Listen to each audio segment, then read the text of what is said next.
Hi friends, எல்லாருக்கும் வணக்கம். நான் இன்றைக்கி பெரண்டை புளிக்குழம்பு பற்றி தான் இந்த வீடியோவில் சொல்ல போகிறேன். அதுக்கு முன்னாடி இந்த வீடியோ ஸ்பான்சர்ட் பை பைமோட் ஆப். இந்த ஆப்பில் வந்து பார்த்திங்கன்னா நம்ம வீட்டுக்கு தேவையான அனைத்து விதமான பொருட்களும் கிடைக்கும். மளிகை பொருட்கள், groceries, kitchen items, cleaning items, snacks, இந்த மாதிரி எல்லா விதமான பொருட்களுமே கிடைக்கும்.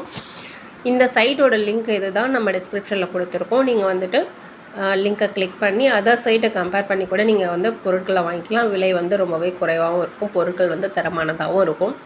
ஓகே, இப்போ நம்ம வீடியோக்குள்ளே போகலாம். இதுக்கு தேவையான பொருட்கள் வந்து பார்த்திங்கன்னா சின்ன வெங்காயம் ஒரு 20, பூண்டு வந்து ஒரு 20 பல், 2 மீடியம் சைஸ் தக்காளி, தாளிக்கரத்துக்கு கருவேப்பிலை, பிரண்டை வந்து கட் பண்ணி அலசி எடுத்து வச்சுருக்கோம். சைடில் இருக்க நாரெல்லாம் உரித்து எடுத்துடணும். புளி வந்து ஒரு லெமன் சைஸு. வெந்நீரில் ஊற வச்சா சீக்கிரமாக வந்துட்டு கரைச்சிடலாம்.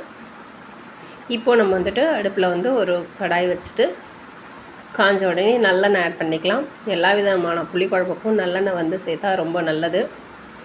எண்ணெய் காஞ்சதும் கடுகு, வெந்தயம் போட்டு தாளிச்சிடலாம். அடுத்து வந்து பூண்டு ஆட் பண்ணிக்கலாம்.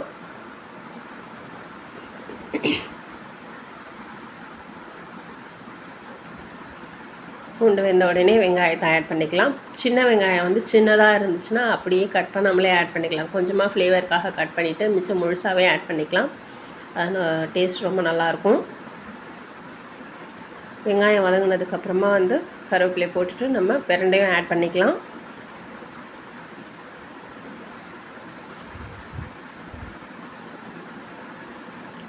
பிரண்டை வந்து சிலர் வந்து வெங்காயம், தக்காளி எல்லாம் சேர்த்து பிரண்டையை நல்லா வதக்கிட்டு அரைச்சி ஊற்றி கூட நார்மலாக புளிக்குழம்பு வைக்கிற மாதிரி வைப்பாங்க. நான் இன்றைக்கி முழுசாகவே செய்கிறேன்.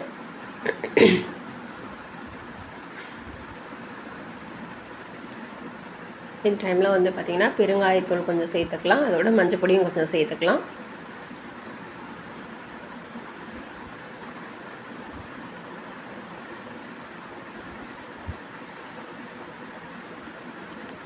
இதெல்லாம் சேர்த்து நல்லா வதக்கணும். பிரண்டை வந்து லைட்டாக அரிக்கும், அதனால் வந்து எண்ணெயிலே நல்லா ஃப்ரை பண்ணிடணும். இப்போ வந்து தக்காளி ஆட் பண்ணிக்கலாம். 2 மீடியம் சைஸ் தக்காளி. இது நல்லா வதங்கிறதுக்காக இந்த டைமில் வந்து கொஞ்சமாக கல் உப்பு ஆட் பண்ணிக்கலாம்.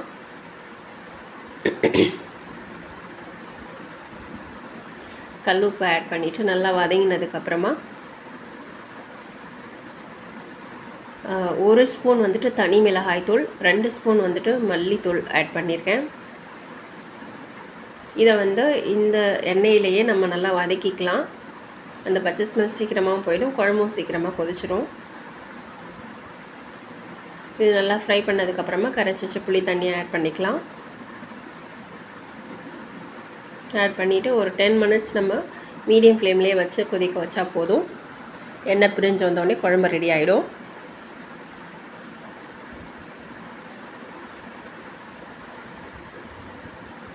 தேவையான தண்ணி ஊற்றிக்கிட்டாச்சு. இப்போ போதும்.